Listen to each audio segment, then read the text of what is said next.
Most people wake up in the morning and start thinking about their problems.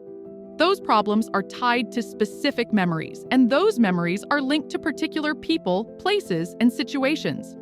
Your mind works like an old tape player that keeps replaying the same recording over and over. If your brain is basically a storage of the past, then the very moment you begin your day, you're already thinking and feeling from your past. Every memory you have is loaded with emotion, and those emotions are the end result of your previous experiences. So, as soon as you bring up the memories of your problems, suddenly you feel unhappy, you feel sad, you feel hurt. The way you think and the way you feel create your state of being. In other words, they shape your personality and your character. If, when you start your day, your whole internal state is anchored in the past, that means your past will eventually become your future. Think about it this way. Let's say that something that happened yesterday made you upset. The next morning you wake up, think about it again, and you feel the same as yesterday. If this keeps repeating for 2 days, people will say you're having a rough couple of days. But if it keeps happening for a week, people will say you're in a bad mood. If things go on like this long enough, that anger becomes part of who you are. You'll be seen as the person who's always angry. So, as you can tell, your thoughts play a huge role in your destiny. If you keep mentally living in the past, you will continue recreating the same emotions over and over without even noticing that you're rebuilding the very life you don't like. Here's how this usually plays out in real life. You wake up and the first thing you do is grab your phone. You open Instagram, scroll through WhatsApp, read a few emails or text messages, and even check out the news. After all that, you finally feel like you're plugged back into everything familiar in your life. Then you move into a chain of automatic habits. You get out of bed on the same side, you go to the bathroom, you pour yourself some coffee into your favorite mug, you shower, get dressed, and take the same route to work, even the same bus or the same drive. When you get to work, you see the same people who trigger the same emotional reactions in you. At the end of the workday, you rush back home and repeat the same activities so you can do it all over again tomorrow. This cycle turns into your routine, and that routine starts operating like a computer program. After a while, it's as if you've handed over your free will to that program. You're no longer in control. Your subconscious program is.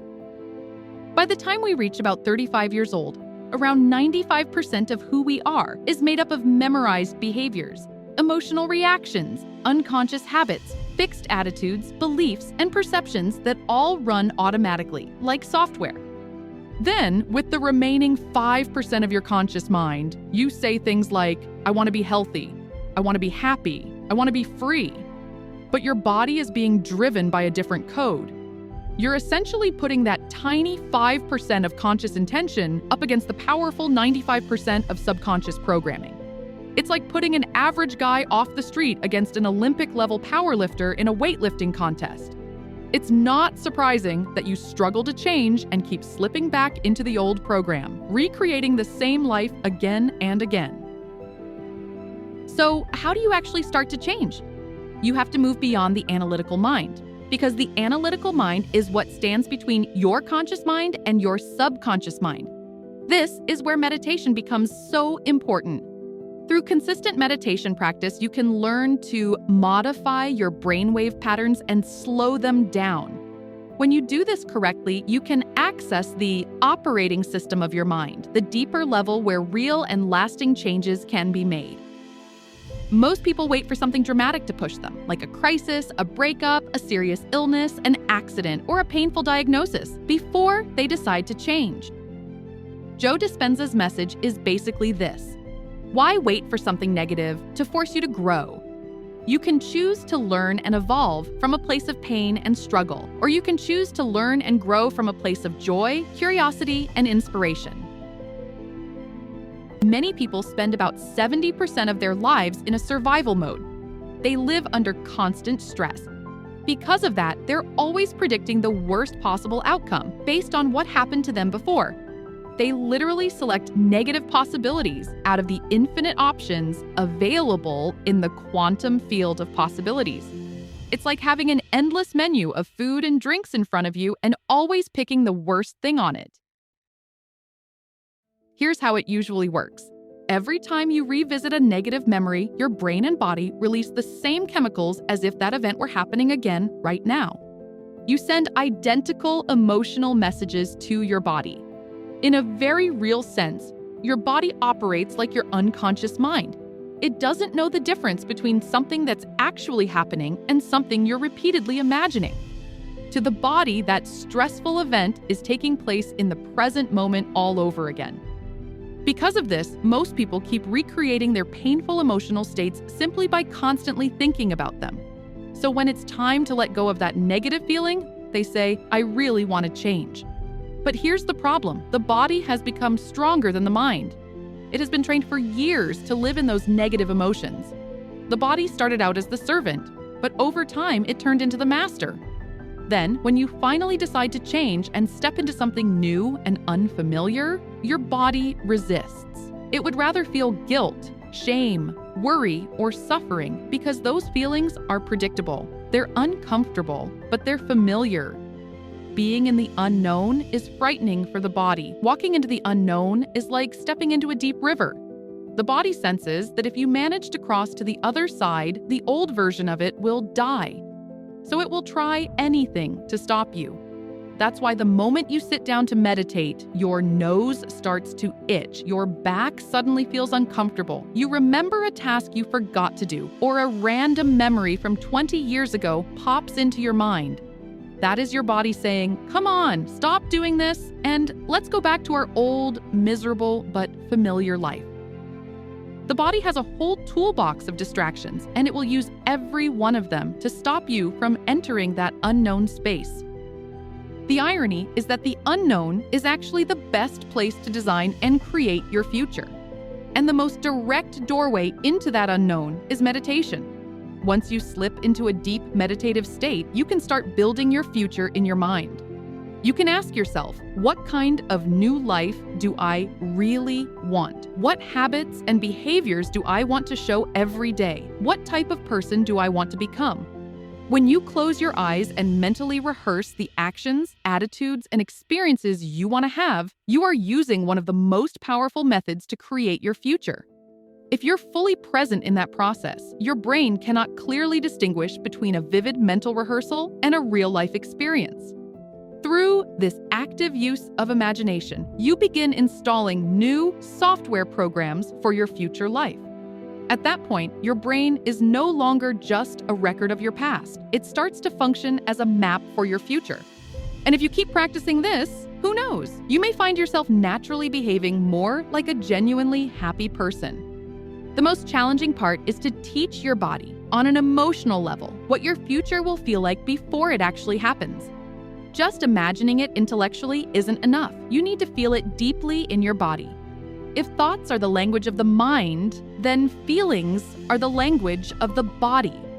It's through feelings and emotions that your body understands what your mind is trying to communicate. If you don't feel anything when you're imagining your future, it means your body isn't receiving the message. It's like having your internet router working perfectly in your room, but your phone can't connect because the Wi-Fi is turned off. The instant you begin to truly feel the emotions that match your thoughts, you turn on the Wi-Fi. You connect to that field of possibility and start downloading the version of your life you're rehearsing. And what does that mean? It means you no longer have to wait for success to arrive before you allow yourself to feel successful. You don't have to wait until you have money in the bank to feel abundance. You don't have to wait until a new relationship appears to feel loved. From the perspective of the quantum model of reality, the moment you begin to feel abundant, worthy, and loved on the inside, you are already generating the conditions for wealth, worthiness, and love on the outside. As soon as you feel that way, you're taking a real step toward your future. At that point, you stop living as a victim, saying things like, "I am this way because of that person, that situation, or that event." Sadly, many people today live as victims of their own old negative thinking patterns. Most people aren't even aware that this is happening. But here's something crucial about thoughts. Just because you have a thought doesn't automatically mean it's true. Let me say that again. The mere fact that a thought appears in your mind doesn't mean you have to obey it or act on it. On average, you think somewhere between 60,000 and 70,000 thoughts per day. About 90% of those are the exact same thoughts you had the day before. If your thoughts influence your choices in your future and you're thinking the same things over and over, then your life is not going to change very much. The same repeating thoughts lead to the same decisions. The same decisions lead to the same behaviors. Those behaviors create the same experiences, and the same experiences generate the same emotions. That's why meditation is so important. It helps you become more aware of how you think, how you act, and how you feel.